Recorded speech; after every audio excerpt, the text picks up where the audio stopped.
So, hello everybody and welcome.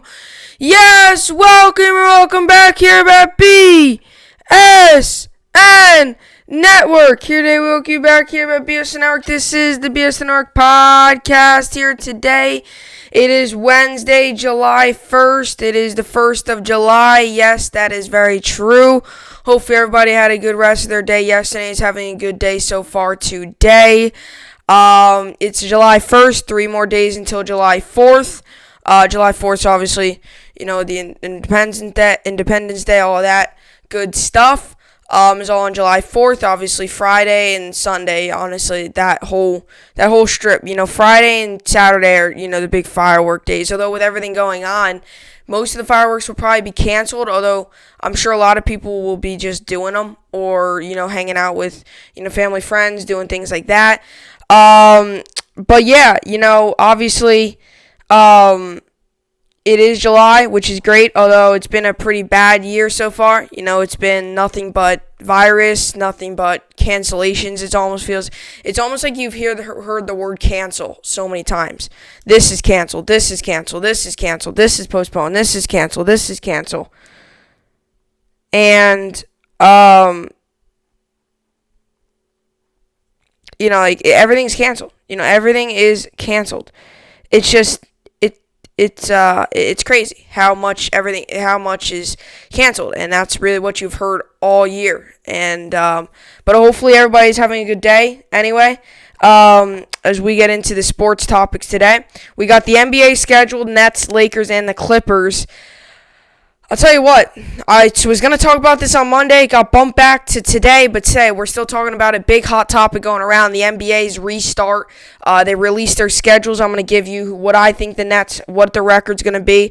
I'll give you the biggest game out of probably them all, the Lakers, Clippers, and I'm going to review some other big games. Because like I said on the podcast the other day, when I was talking about Yankees Nationals opening day, that was on Monday, I said it's all about the ratings. And the NBA right now, it's all about the ratings. So I'm going to talk about that just in a little bit. Then we got the top 5 best NFL coaches. I'll be breaking it down. I'll tell you what, it's been a pretty hot topic. A lot of people have been doing it, right? When there's no sports on, people try to find topics, and this has been a pretty hot topic. Who is the best NFL head coach? We break it down. We'll give it to you. Matt Kemp, Rockies, Ian Desmond. Breaking news broke yesterday. Matt Kemp is going to the Colorado Rockies in replacement for Ian Desmond. Obviously, Ian Desmond announced that he's sitting out. I talked about that on yesterday's pod. So Matt Kemp, the veteran, goes to the Colorado Rockies. I'll break it down, see what he could do there. And that is coming up later on in the show.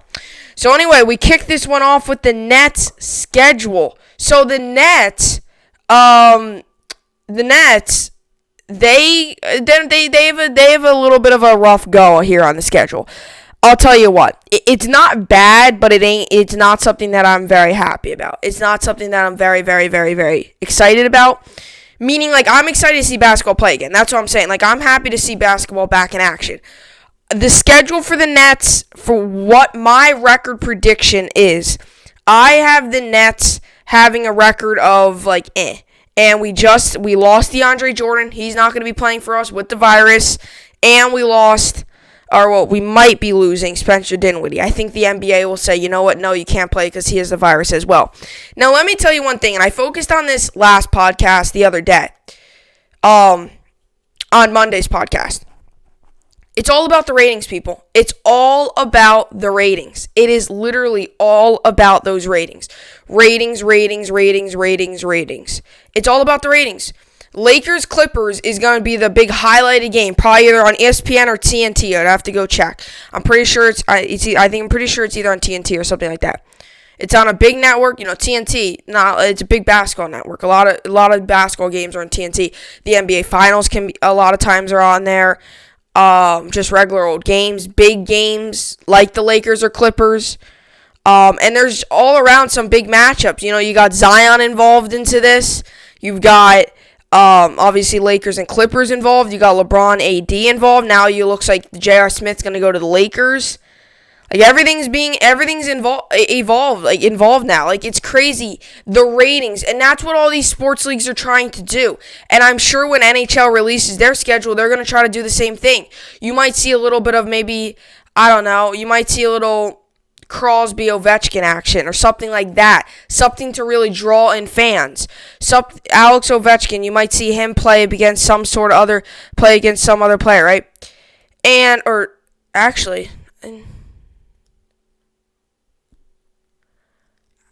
Is Alex Ovechkin? I'm not sure. I think Alex Ovechkin's playing. I just caught my eye for a second. I don't know. Is he? I think he's playing. But anyway, you're going to have these sports leagues trying to get good players, very good teams to face up against each other, right? You're not going to have, we'll have this team play against this team, these two teams nobody really cares about, we'll get this amount of ratings, right? They're trying to get these big games. Yankees Nationals to kick off the season. That will probably be the highest rated game. One, it's going to be opening day. And number two, it's the defending world champions against the predicted World Series champions. And number three, it's the Nationals and the Yankees. I mean, the Nationals have all of a sudden went from a small-name team now to winning the World Series and almost seeming like everybody's talking about the Nationals and the Yankees have always been a big talk. You know, they're in a big city in New York. They're a big market team. They're one of the biggest markets. They're one of the biggest franchises in all of sports. The Cowboys are up there. The Lakers are up there. You're going to have these big money franchises versus these big money franchises. Now, don't get me wrong. The Lakers are probably, I think they actually might be the biggest franchise. Or the Cowboys. One of them, too. They might be the biggest franchise out of all of them. Now, you're going to have these big name franchises, these big money franchises play against each other. That's going to draw in ratings. And even if you have these small money franchises, for example, a team like the Grizzlies, they're a small franchise. I think they're the smallest franchise, or money-wise, in the NBA. They have John Morant. They have Jaren Jackson Jr. You see them going up against maybe a bigger name team in, let's just say, maybe the Trailblazers with Damian Lillard, with CJ McCollum, with Hassan Whiteside. The ratings in that game are going to be so big. And I said this so many times, and I actually got to give myself credit. I did say this a couple weeks ago when they were still kind of figuring out all the logistics, about a month ago now, when they're still trying to figure out all the logistics about this whole NBA season. I said they should give him 5 games. Now, they gave him 8. 3 off. Not too bad. I said they should give him 5-something games. They gave him 8 to prove themselves. And then you have big games against each team. I said, put the John Morants of the world against the Damian Lillards. For example, when KD, there was a rumor that he was going to be playing. I said, if he's going to play, put him against the Giannis's of the world. Put him against the Jason Tatums of the world. Put him against the Damian Lillards of the world. That game would draw so much ratings. Same thing with the Lakers. Put the Lakers against the Clippers. Put LeBron and AD versus Paul George and Kawhi. Right? And it is crazy. And I'm not complaining. But that's what these sports leagues are doing. They're doing it for the ratings, which is actually a pretty good plan. Because you look at it, you're telling me, let's just say, I don't know exactly when. I think they're playing July 27th or 29th. You're telling me on a regular old, let's just say it's, I don't know, on a regular old 29th of July. I'm actually not too sure. When the Nets play. I don't know what the 31st of July is, actually. Not 100% sure. Let's just say it's a random Wednesday night. It's a Wednesday. You're turning on TV. And in a long time, you have not had sports on. As a basketball fan, in a long time, you have not had basketball on. And you see the top recommended game, either on ESPN or TNT, is the Lakers and the Clippers. Even if you're not a huge basketball fan. Let's just say, even if, for example, since I talk about New York sports a lot, let's just say you're a Knicks fan. You're like, I'm not even going to watch this bubble. This whole NBA bubble thing. Knicks aren't in it. They have no shot. They got knocked out. They were not one of the 22 teams to join the bubble. And, it's a casual day. You turn on your TV, and you see the top-rated game. Or you look on ESPN, you look on TNT, and you see it's the Lakers versus the Clippers. Do not tell me that Knicks fan or that Hawks fan, somebody, a fan of a team that did not make the playoffs. I know a Knicks fan. I know many Knicks fans. I've asked them already this question. I asked a Knicks fan this question yesterday. Would you watch the Lakers-Clippers game? He said yes. Even though the Knicks aren't in it, I'm still going to watch that. The Lakers-Clippers game would draw huge ratings. Even if your team's not even in the playoff. Even as a Nets fan, I will probably watch that. Unless if the Nets, now it probably can't be happening because they'll probably be playing, I think, at the same arena. But unless if the Nets are playing at the same time, I'll probably be watching the Nets game because they're my favorite team. But if the Lakers and Clippers it's probably going to be a night game too because, nighttime across, the country and everything like that, people are usually home from work, with their families, everything. That's when you usually draw the biggest crowd. That's why day baseball games don't draw the biggest crowds. Because everybody's at work, everybody's, out and about doing things, and now the country reopens. Now as people start to go back to work, people start to go back to their kind of old selves, get back to work, do things like that. Now you're going to see, people really start to even work more now on the days, right? You're going to have people going back to work now, right? It wasn't, you still have your people working from home, because obviously their business might not have opened back up. But for the most part, the country is opening back up. For the most part, people are starting to go back to work, go back to, for example, the broadcasters. They go back to the studio. Obviously, I've been in the studio this whole time, but they go back to their studio. They go back to, everything like that. They go back to kind of doing working and stuff, and that's why day games might draw not much attention. That's why you might see the Nets playing, for example, here the Nets play a 2:30 game, a 2 o'clock game, a 1:30 game, a 9 p.m. game, a 5 o'clock game, a 9 o'clock game, a 1 o'clock game. You might see the Nets not draw the biggest ratings. Now, that's understandable.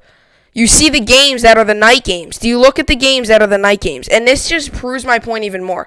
Look at some of the games that are the night games. Now, the Portland Trail Blazers, that's a to be determined. That time has not been up yet. But look at the night games. The Celtics and the Clippers are the two 9 p.m. games. Are the two night games. Okay? Those are the two night games. The Clippers and the Celtics. Celtics and the Clippers. Okay? You have the Bucks, that's a 1:30 game, but I'm sure look at the Bucks schedule. I'm sure they have a ton of night games. I know they do. I think actually the Bucks might be playing the Pelicans. And that's another thing. Zion. Let's just say the Pelicans played the Grizzlies. You're telling me Ja Morant versus Zion, you wouldn't watch that? The two contenders for probably Rookie of the Year, you wouldn't watch that? It's all about the ratings. I'm not, and it's not a bad thing. I might be making it seem like a bad thing. It's not a bad thing. It is about the ratings, though. It's about the ratings. The ratings are the whole decision in this. Everybody's talking about the ratings. The ratings are a big, big, big, big deal. And that's why you have these big name teams in this thing. That's why they expanded it to 22. I think it used to be 16. Now they expanded it to 22 so they can get the Zions of the world, so they can get the Ja Morants of the world, so they can get the Bradley Beals of the world into the playoffs, so then you can get even better ratings. It's all about the ratings, and the MLB's doing it too. They're starting it off with the Yankees and the Nationals, so a non-MLB fan might turn on their TV, and for the first time in about 3-4 months, you'll see a high-intrigue game, the Yankees versus the Nationals, opening day. Ratings are going to be big anyway, and now you get these people being like, oh, I like this.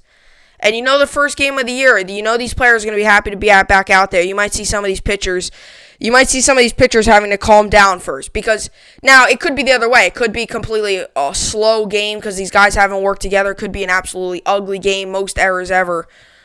But what I'm trying to say here is, with this whole deal with the Yankees Nationals, you might see Garrett Cole throwing upper 90s and maybe not being so accurate in the beginning.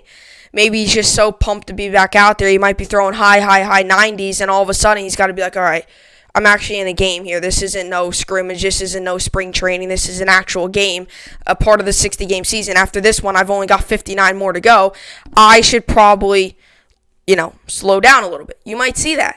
And I'll tell you what, a lot of baseball fans, I like to see it too. I like to see guys strike people. That's why I like Chapman on the Yankees. Now, sure, he blows games. Yeah, the game I went to last year, Yankees versus Rays, Yankee Stadium, I went to that game. Whew, I'll tell you what, he blew that game. He completely blew that game. Came in the ninth inning, Travis d'Arnaud had a 3-home run game. He had his third home run put on Chapman, and he blew a game. Now, don't get me wrong, Chapman blows games, but I like to watch Chapman because he's a high 90s, low 100 pitcher. He's 100 miles an hour. Do not tell me a regular old baseball fan would not. I mean, some fans do like the off-speed. Now, I will admit, me in baseball, I'm not a crazy hard pitcher. I mix it up. I throw a lot of off-speed. I don't really because I pitch to contact, which is not a bad thing. I'm more of a guys ground out. I get hitters to roll over the ball. That's what I usually get hitters to do. I have my strikeouts. If I'm pitching, let's just say I pitch 3 innings in a game, because sometimes I'll be a reliever or closer. If I pitch 1 inning, I'll probably get like 1 strikeout and 2 groundouts. But I don't always get a strikeout. I mean, I've had plenty 4-pitch innings. I've had a ton of 4-pitch innings throughout me playing baseball. I've had a ton of 4-pitch innings. I've had, throw a strike and the guys just ground out. I did almost have a 3-pitch inning, but it was a foul ball. I've had a ton of them. I had a 1-pitch inning, 2 outs. I came in. It was first and third. It was a pretty big game. And they brung me in. I came out of the bullpen. And they brung me in, and it was a first and third situation. It was a 1-pitch inning because I had 2 outs. I came in to close. It was the bottom of the 6th inning. I play 6 innings. Now I play 7 innings. This was like 2 years ago. And it was first and third, 2 outs, and I threw a pitch. I wouldn't so much say it was down the middle. I don't really know quite where it was. I wouldn't say quite where it was. I don't really quite know where it was, but I threw a pitch. I threw it. Guy grounded out to third, to third, and he threw it to second, since second was the force play. Because it was first and third. The guy running to first had to go because it was a force, because the guy at first base had to run because the guy from the hitter was going down there. You can't have obviously 2 guys on the same bases. So the third baseman got it. It was a ground ball, threw it to second. That was a game. It was a 1-pitch closeout. And that's what I'm saying. Like, you might see guys throwing these high upper 90s to start off the game, and these non-baseball fans might be like, okay, I'm actually liking this sport.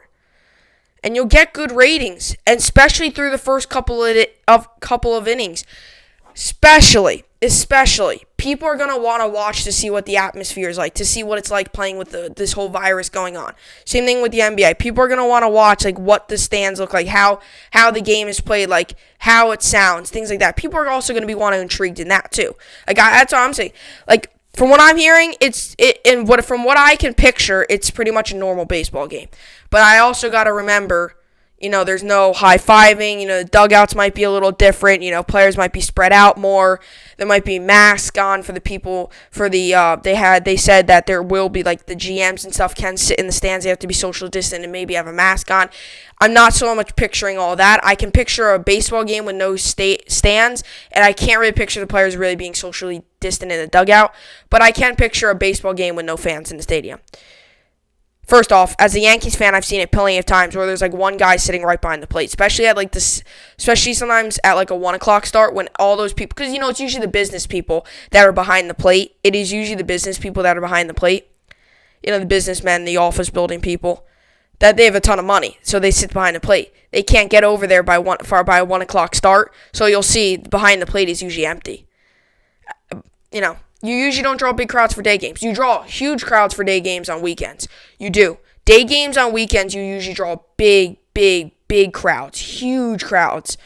Because everybody's off, especially on Sundays. Because usually if you're going to work on a weekend, it's usually Saturday, then you get off on a Sunday. So everybody's off.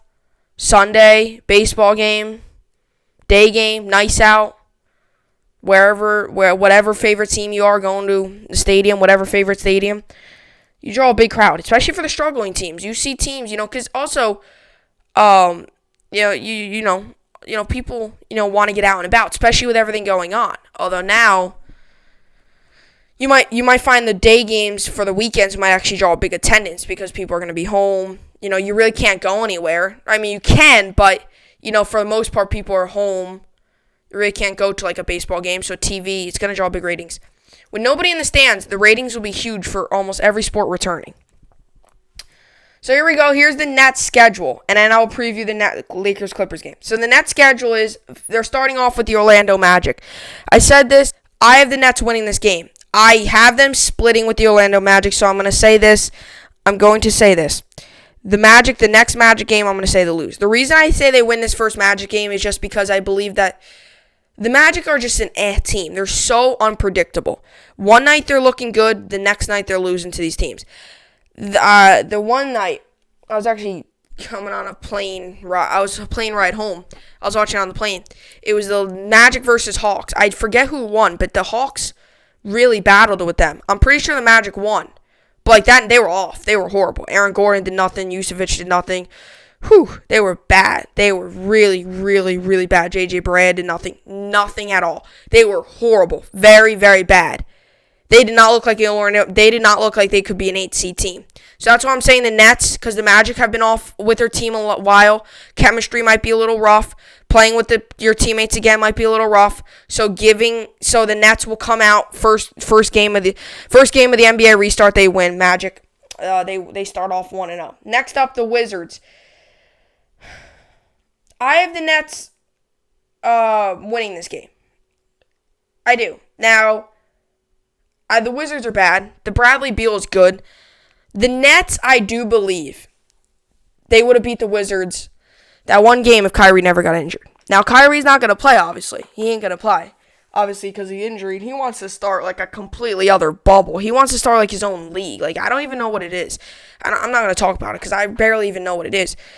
But what I'm trying to say here is I think we'll beat them. I think the Nets start off a solid 0-2 or 2-0.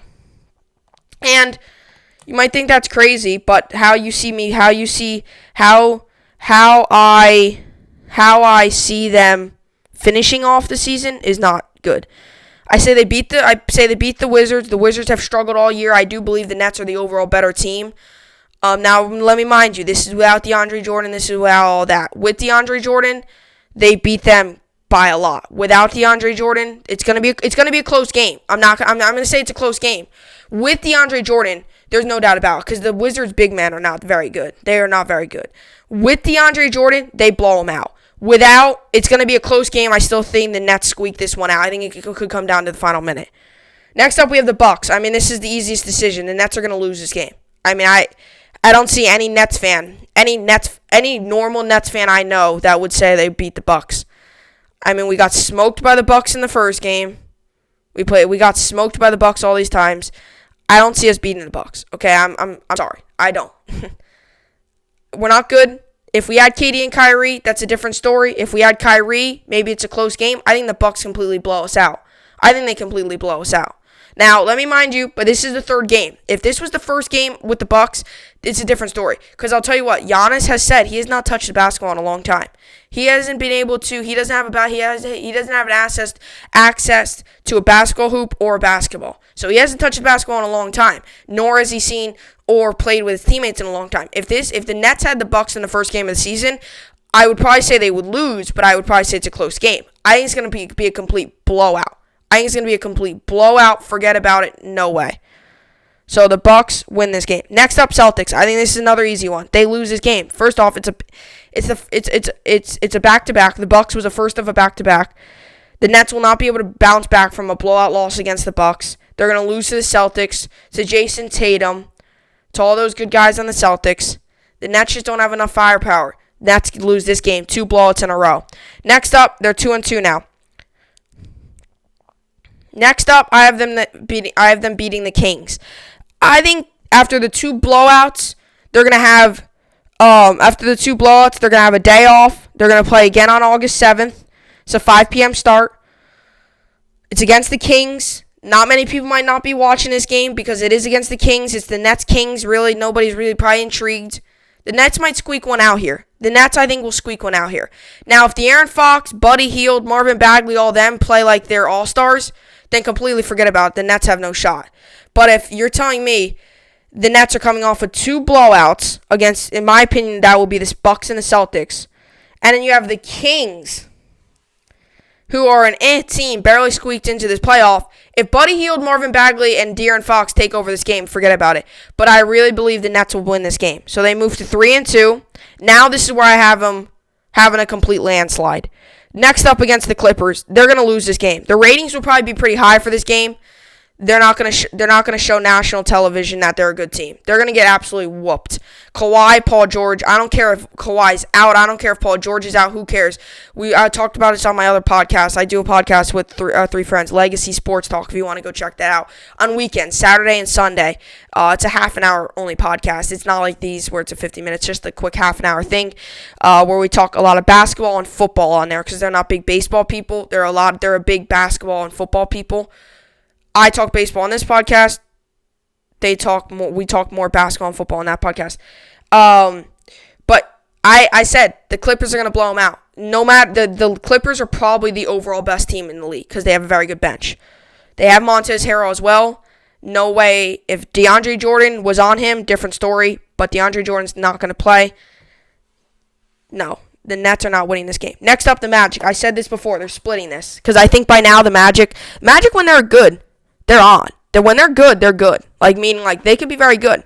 I have them losing this game. By now, the Magic, this is 7th game of the restart. By now, the Magic have really started to feel themselves out. Starting to really work together again. So I have the Magic winning. Next up, the Portland Trailblazers. I know you look at the record and the Portland Trailblazers, people are like, oh, the Nets could squeak this one out. No. You have Damian Lillard, who's the cover of 2K20. You have Damian Lillard, who in my opinion could be an MVP if the team was never that bad. You have Hassan Whiteside. You have CJ McCollum. You have so many good talent on that team. Great talent on that team. You can make the argument Damian Lillard's the best point guard in the NBA. They have so much good talent on that team.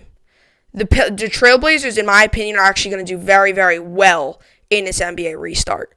I think they're going to catch a lot of people, a lot of teams, a lot of GMs, a lot of coaches, a lot of organizations by surprise.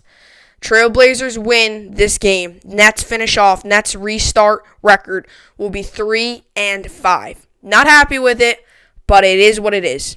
We're going to win against the Magic. We're going to start off strong 2-0. Us Nets fans are going to be like we were with the Jets when Darnold came off of his first game against the Lions. We beat them 1-0. We were like, woo, we got him, let's go. Now we beat the Dolphins. We lost to the Dolphins that game.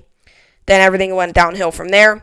But with the Magic, the Wizards, we're going to start off 2 good games. Then we're going to lose to the Bucks, lose to the Celtics, beat the Kings, and then we'll go on a 3-game landslide after that, losing to the Clippers, Magic, Blazers to end off the season.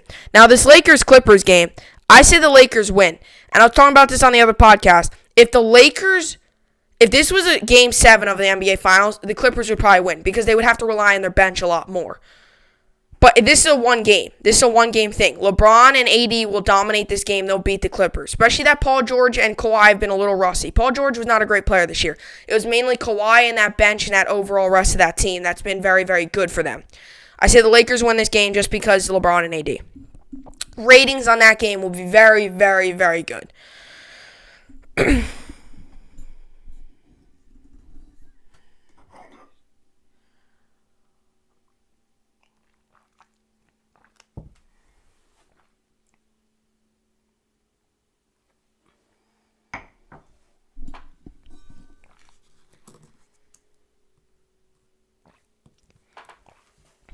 Alrighty, so now we move on to the best NFL head coaches. I just pull it up.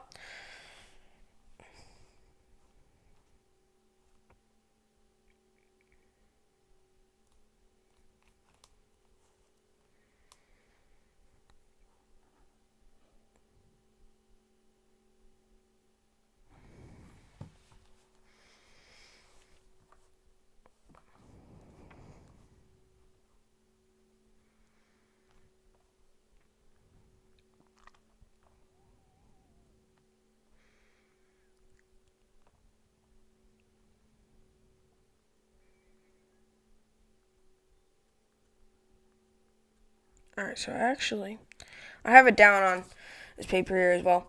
I just had to pull up their stats and everything like that. So anyway, so this is the best NFL head coaches for the NFL. So, NFL has some very good coaches. So does the MLB. Every league has their very good coaches. Every league really does. You're going to have your good coaches in each league. It's expected. You have to be in a pretty bad league to not have a really great coach. But the NFL, I'll tell you what, they have some very good coaches in there. They really do. They have some very, very, very good coaches. They have a very good coach coming up in Kyle Shanahan, who led his 49ers to a Super Bowl last year, completely took that team from the 3-13 to almost the laughing stock of the NFL to all of a sudden now Kyle Shanahan taking this team to a Super Bowl, blowing a 10-point lead late. That is a ugly, ugly thing for him. Very ugly. I'm sure he's not happy with that. They lost to the Chiefs, who eventually were the Super Bowl champions, everything like that. They lost to the Chiefs in the Super Bowl. So, and I'm going to say something here. I think Kyle Shanahan's a very good guy, a very good coach. You have the Kyle Shanahans, you have the John Harbaughs, you have the Bill Belichicks, you have the Andy Reids, you have the Sean Paytons, Sean McVay, who didn't make my top 5 list. He's slightly out just because they really struggled in that Super Bowl, and I'm worried that might continue with them. And the Rams are going to be an interesting team to watch this year. A lot of people have the over-under of about 7 wins. I think they take the over. I think the Rams finished 9-7, somewhere around there this year. 8-8. 8-8, 9-7. 9-7 at best. I think the Rams need a good, the Rams running back situation. They had Todd Gurley gone. Jared Goff has shown moments out of not a great year last year. They still have Cooper Kupp. They still have a good defense, Aaron Donald. Although Aaron Donald has been able to get double covered and kind of been a little bit more silent last year, although he still had a very good year. He reminded me a lot of Khalil Mack. Khalil Mack had a silent but good year. Aaron Donald had a silent but good year. Everybody thinks a player has a bad year after they are not many people talk about them, right? That's why they're underrated players. There's a lot of underrated players in the league nobody talks about. You look at the numbers, and they're like, oh, gosh, this guy's actually good. This guy can play. So here are my top 5 NFL coaches. So I'm going to give you my top 5, give you the record, postseason record, all that good stuff. Number 5, I have Kyle Shanahan. I saw a couple of lists. People had him at, number 3. I don't think he's that good yet. This is kind of a toss-up between him and Sean McVay.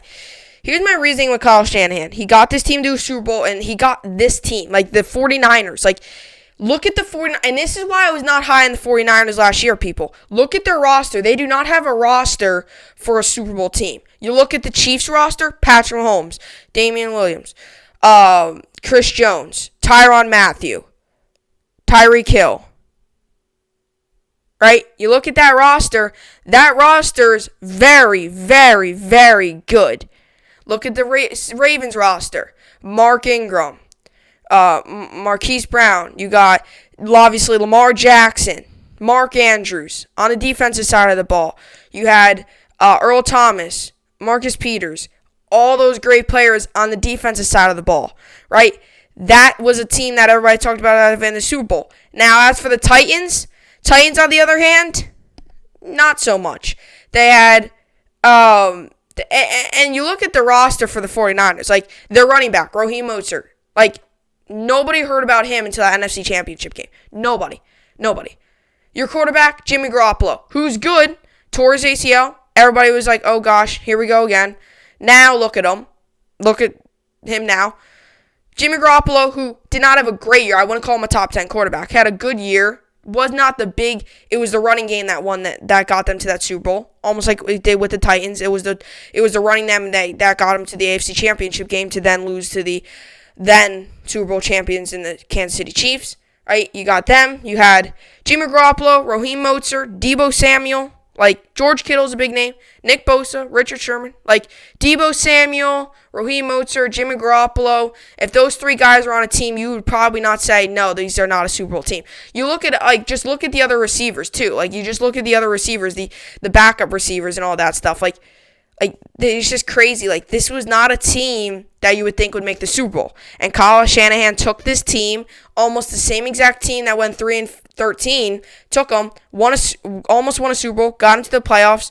Got him one of the best records. Got him almost undefeated for most of the year. Then they ended up losing to the Seahawks on a Monday night game. All that good stuff. All that stuff.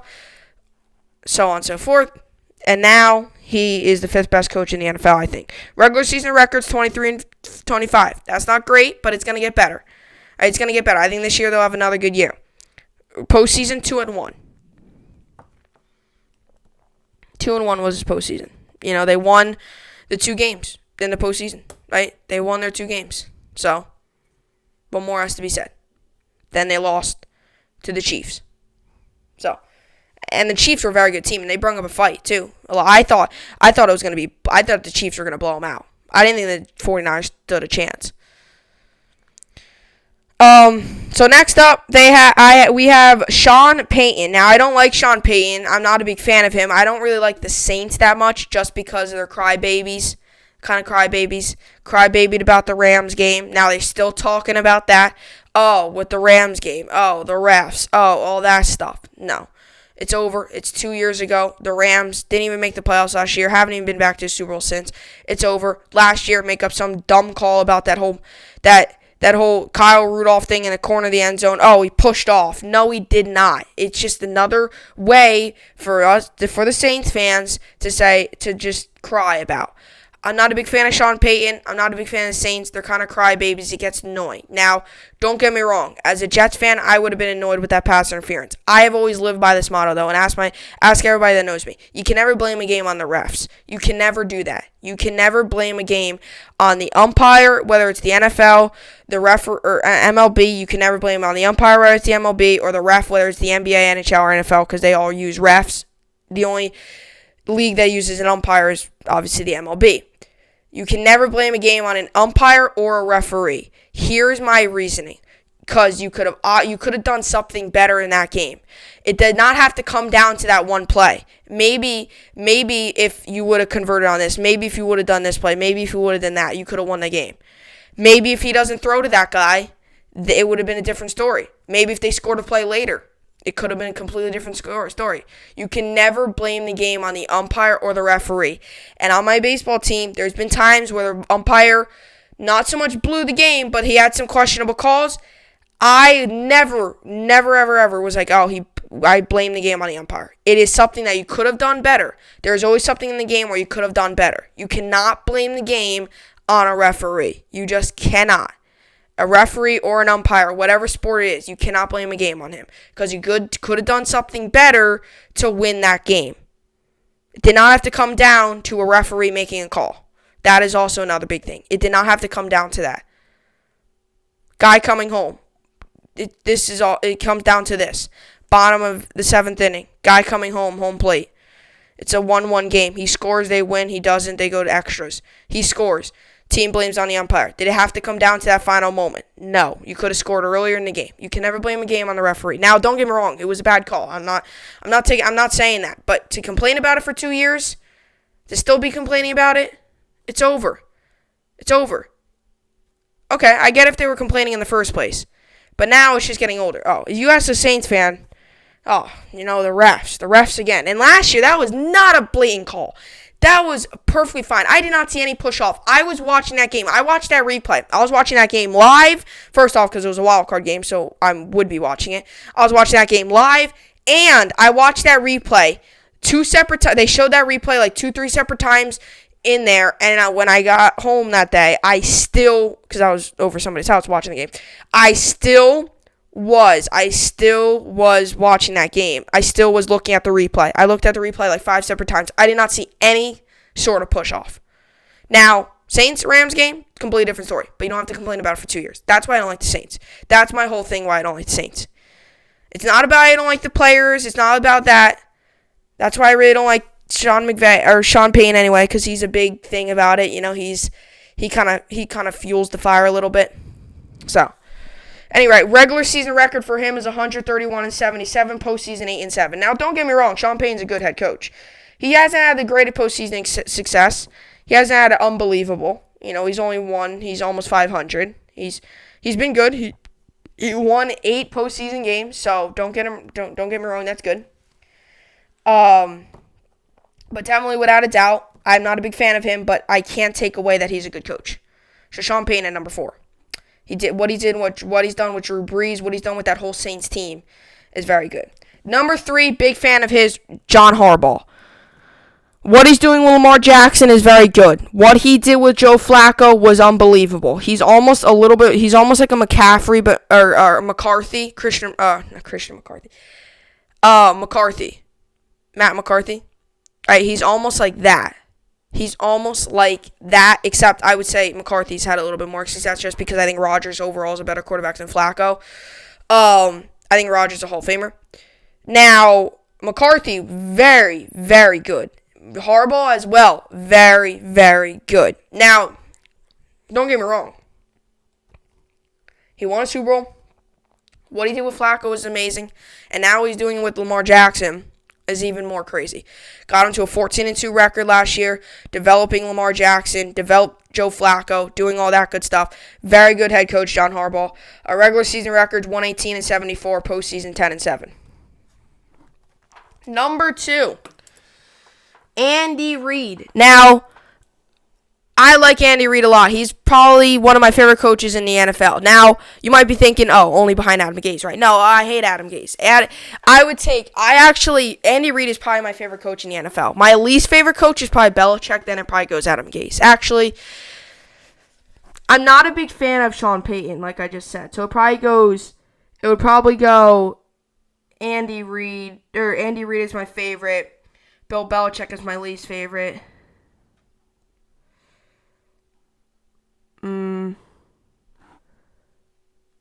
I think that's how it would go. That is how it would go.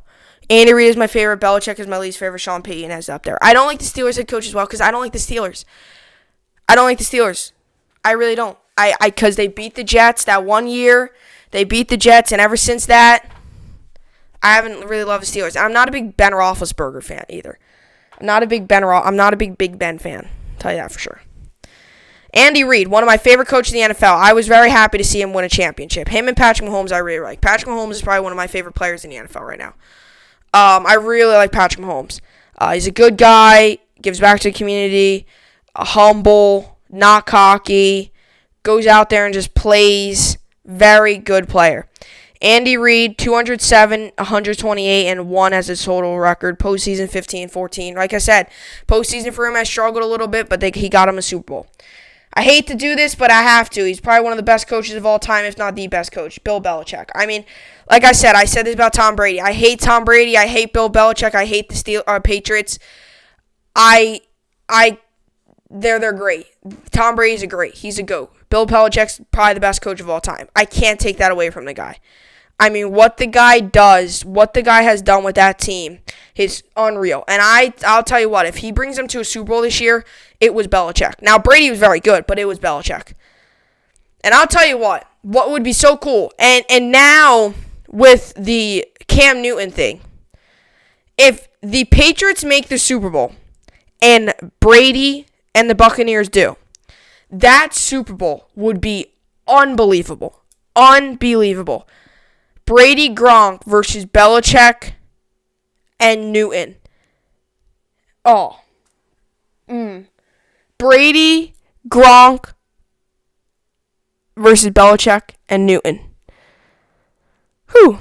Or Cam Newton and Edelman. I mean, that would just be, that would draw. Speaking about ratings, talking about ratings. I really don't want to, obviously, I want to see the Jets in the Super Bowl. My hope is not going to probably come true. I want to see the Jets. Every year I hope the Jets win the Super Bowl. I don't predict it, but I hope they do. I hope the Jets win the Super Bowl every single year. I would love that to happen. I know it's not going to, but that's my hope. If Bill Belichick makes a Super Bowl, and the Buccaneers do as well, it stinks that they say that there might be fans for the NFL season, but if there isn't fans for that Super Bowl, that's going to stink. Everybody, the cable, the TVs, everything, the power lines, everything like that, Roku, or no cable or not, everything would just explode because so many people would be watching that game. I bet you it would be one of the highest rated Super Bowls ever. Now, by then, hopefully by January, hopefully by February, period, Hopefully by February, everything's back to normal. Maybe you have to wear a mask. Maybe it's optional. Hopefully by then. Hopefully. But let's just say it still is a little rough. A lot of people will still be at home, right? So I'll tell you what. Bill Belichick, 273 and 121 record, 31 and 12 postseason record. I mean, the guy's unreal. I mean, he was so successful. And the tough part is he was with the Jets. He was with the Jets as well. He was with the Jets. He coached with the Jets for about 1 day. 1 day he coached with the Jets. That was it. He doesn't like the Jets. It's actually true. He does not like the Jets, which is probably why he crushes us every time. But that's what I got for the top 5 best NFL coaches. Now we move on here to Matt Kemp. Matt Kemp. So I'll tell you what. So Matt Kemp, Rockies signed Matt Kemp to a minor league deal. So Matt Kemp got signed by the Colorado Rockies, a team that just lost Ian Desmond. And Matt Kemp is 35 years old, getting older. He's an outfielder. I think he's center fielder. He's getting older throughout his career. His final very good years with the Dodgers, had a very good run with the Dodgers his whole career. But anyway, Matt Kemp got signed by the Rockies. Now, am I going to say this is a big deal? I wouldn't so much say this is a huge deal. As a baseball fan, if I was a Rockies fan, I wouldn't be so crazy over this. I wouldn't be like, whoo, we got Matt Kemp. Matt Kemp's older, 35 years old, kind of out of his prime, struggling the past couple of years, has bounced around the league a little bit. Now, you get him in return for Ian Desmond, which actually probably isn't that bad. But, now you got Matt Kemp, things like that. I'll tell you what. Matt Kemp, very, very, very good player in his prime. Very good player. Now, though, he's kind of older, out of his prime. Minor league deal makes sense. So, I'm going to tell you this. I really believe that the Rockies will utilize Matt Kemp. He might be on the taxi squad. But would I say this deal's a booming deal? Probably not. Would I say it's an okay deal? Yes. It's okay. It's a minor league deal. It's a minor league contract. It's nothing huge. Now, don't get me wrong. If Matt Kemp all of a sudden starts to hit well, which is almost with the Dodgers, he kind of just randomly sprouted out with the Dodgers. And that's the thing. You might see these random players just come out of the middle of nowhere, especially with these players dropping out. You might see some of these minor leaguers really, really just come out of the middle of nowhere and just play. And just really light it up. You might see that. You might see some of these minor leaguers, some of these younger players, some of these guys you really don't hear about, these young prospects, light it up because players are sitting out. Or in Matt Kemp's case, an older player all of a sudden look like he's back in his prime. Right? So, it would be very, very interesting. Like I said, I don't think it's anything great for the Rockies. I don't think it's bad. I think, to be honest, the Rockies could probably help because, center fielder, if, taxi squad, things like that. But he's a trustable center fielder. I would take Matt Kemp over some random guy. I don't think this is a booming move, but I think it's something for the Rockies to at least hopefully that they, hopefully they can, get something moving. So anyway, so that's what I got for the podcast today. Hopefully you all enjoyed it. Like I said, I'll be back at it tomorrow, like I always am. Obviously Monday through Friday. What